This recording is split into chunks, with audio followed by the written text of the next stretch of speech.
Hello everyone, Barb here from barbaderholt.closetomyheart.com. Well, it is getting to be that time of year, that lovely fall time of year, though it is still summer as I record this, and I think it will still be summer when you see this. I'm using the brand new Pumpkin Spice. It's a scrapbooking themed set, I guess. Let's see if I can find it in here. I would think so. Oh, so many beautiful things in this book. I can't hardly stand it. Let's see. Ooh, it's this one here. So it's the Pumpkin Spice Scrapbooking Stamp and Thin Cuts. You can see how they used these cute little icons here. Did some coloring with markers and all of that. Isn't that adorable? Well, we're not going to use it like that. We are going to do some ink blending. But to start, we need to stamp. So what I have my Misty. This is a stamping platform. And I am going to try to stamp all of these little icon stamps. You can see I have them mounted on here. I'm going to try to stamp them all at once and then shift them around and try to save myself a little bit of time. You can do it one stamp at a time. That works very well. But I want to do a little bit of some, what do I want to call it? Assembly line stamping. So this is VersaFine ink. This is not a close to my heart offered item, but it is something that I really love when I am going to do some heat embossing. So I've got all the little icons and I'm giving a little push. You can take a rag and use that to help glide. And let's open this up. Ooh, that looks pretty good. I'm going to pull it out and hopefully with a little bit of grace, open up my handy dandy piece of paper here and move that out of the way before disaster strikes. And I've got my pot of gold, Princess Gold embossing powder. I'm going to see how it looks on this black ink. I may like it, I may not. I may switch to VersaFine ink. Hard to say. Some of these I may not heat emboss. I think that looks just fine. That looks just fine. And then I take my folded piece of paper and I can funnel my powder right back into the little pot. Okay, so I've got another page. Yeah. And I've got these little, to try to help keep things still and in the same place. And again, I will re-ink my little images here.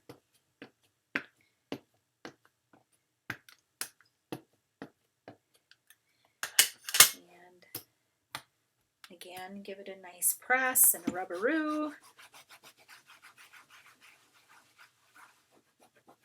And this is how you consider it assembly line. Ooh, and you can see that did not stamp well.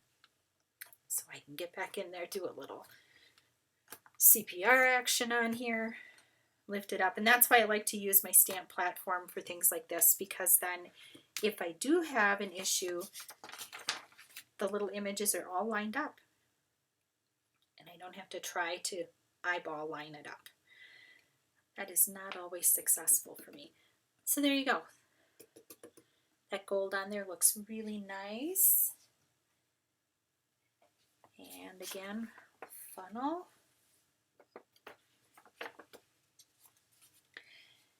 And I have two more. I'm gonna stick that back in the same spot, and I'm going to do the black inking again.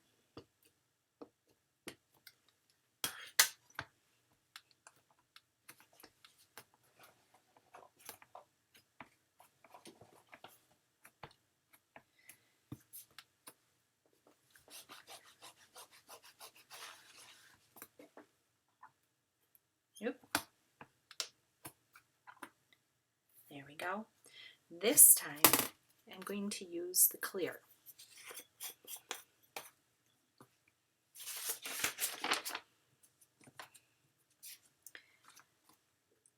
This way you will see the black lines instead of gold.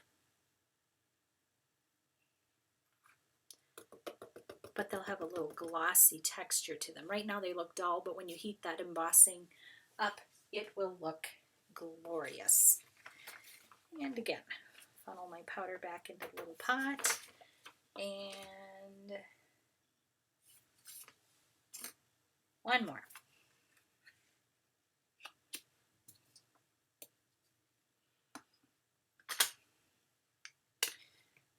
Ink, ink, ink.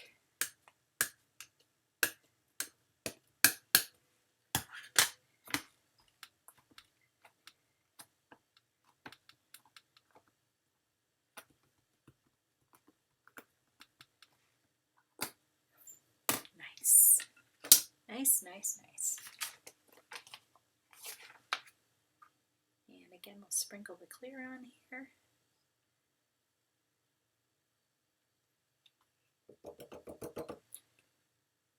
Now we'll get to heating these bad boys up.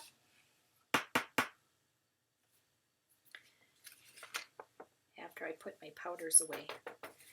Get lids on them because Barb is klutzy. Barb makes messes. Okay. We'll set this to the side.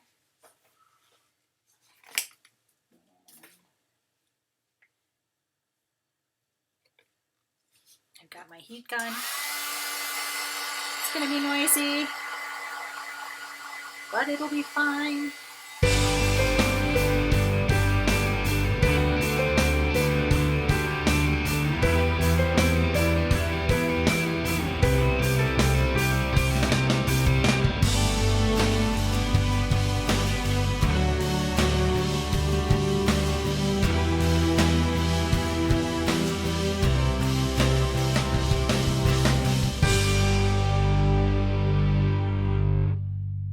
Okay, so here's how these look. You can see they're a little shiny now because this has the clear embossing and this has the gold embossing. I'm going to give this a good spritzeroo to try to clean them off.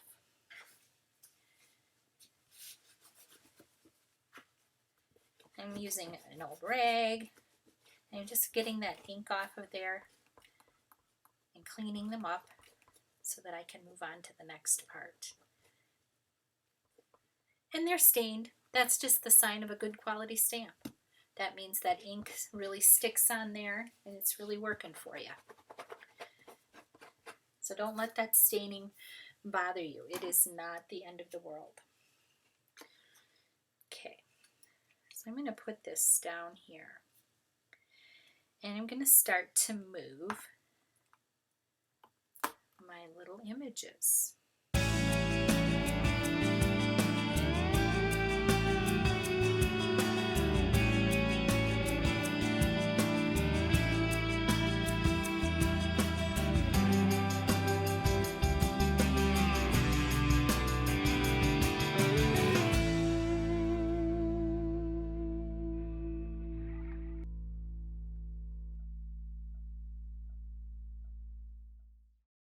And then here's the magic of the Misty. Got them all in place. It's looking pretty good. In fact, let's make sure this is tucked down here into this corner. And I'm going to close the lid and just give it a little pressure. Pull it up and it pulls everything up. And it's all in the right spot. And then I have this magnet that I'm going to do there, and then we can get back to inking and stamping and all the things.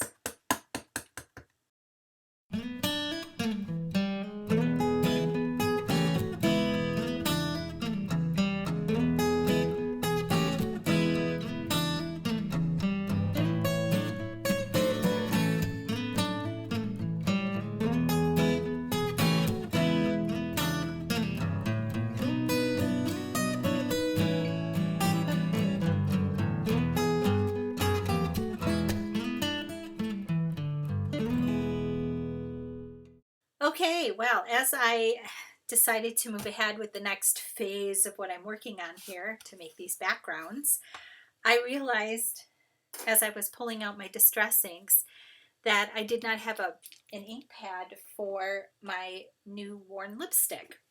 This is how I store all of my ink blending, 6 different handles, which works perfectly because I want to use 6 colors. But this is how I store them. I have them in these individual little bags, and I've labeled them according to what color it coordinates with. And then I have them in this little container here. These are for my the inks that coordinate with our regular stamp pads. I don't like to blend between my Distress Oxides and our regular stamp pads because I don't want to bring the sort of the I don't know what you call it. It's a creamy kind of it's a different texture, and I don't want to bring this into my regular ink pads, so I try to keep them separate. So I have them labeled so that I can tuck the little foam pad back in here. That's what they are. They're little foam pads. And then I keep my regular ink blending pads that go for my you know, my regular good old ink blending or ink stamp pads, ink pads. Those are water-based. These I think might be a water-based. I'm not sure. Anyway, I got distracted because I needed to make these, and while I had my label maker out, I figured I'd make all the ones that I need. But here's what I'm going to do. I pull this out of its little bag, and I got these Amazon or something. And I'm putting one on each of my little pads here. I don't know what order I'm going to do this in, but I'm going to give this a whirl. I haven't used my worn lipstick. It looks so pretty. Here's spiced marmalade, mustard seed, wilted violet, worn lipstick, abandoned coral, candied apple. Sort of fallish colors. And I know this is a bunch of futzing around. I'm sorry. But I wanted to show you how I store these so that I can keep them semi-organized. And here I have distressed violet. Oh no, wilted violet, not distressed violet. It's a Distress Oxide. So you don't have to have all the handles. I happen to have 6. So let's pull 2 out. I'm going to do, I think I'm going to start with mustard seed. I'm just going to pick up some mustard seed, and I'm just going to start in the middle.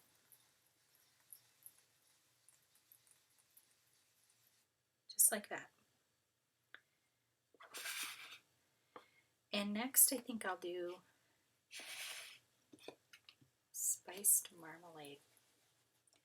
And I'm going to overlap, and I'm just working my way out. And next I will do worn lipstick. This is a new one. So I've really got to grab some serious ink on this one. And again, I'm overlapping. And when you overlap, you end up with really interesting colors. Doesn't that look fallish? Oh, that's so pretty. And how about some abandoned coral? I love Distress Oxides. I had them even before Close to My Heart carried them because I thought they were so cool. They're so creamy and luxurious. Now, I could go to candy apple, but I think I'm going to try wilted violet. And this is all about experimenting. Just think that wilted violet gives a nice fallish hue without being too dark.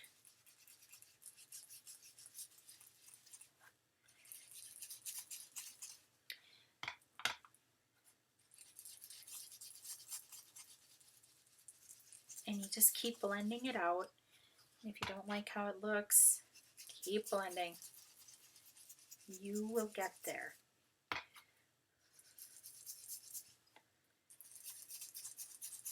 And I am bringing it all the way around, even though it's going over the top of other colors, because I can always come back in, say with this yellow or mustard seed, and brighten that middle up again, just like that. And then if I don't like that, I can come back in with this. And you can go back over it multiple times. The worn lipstick really gave some interesting colors, as did Abandoned Coral.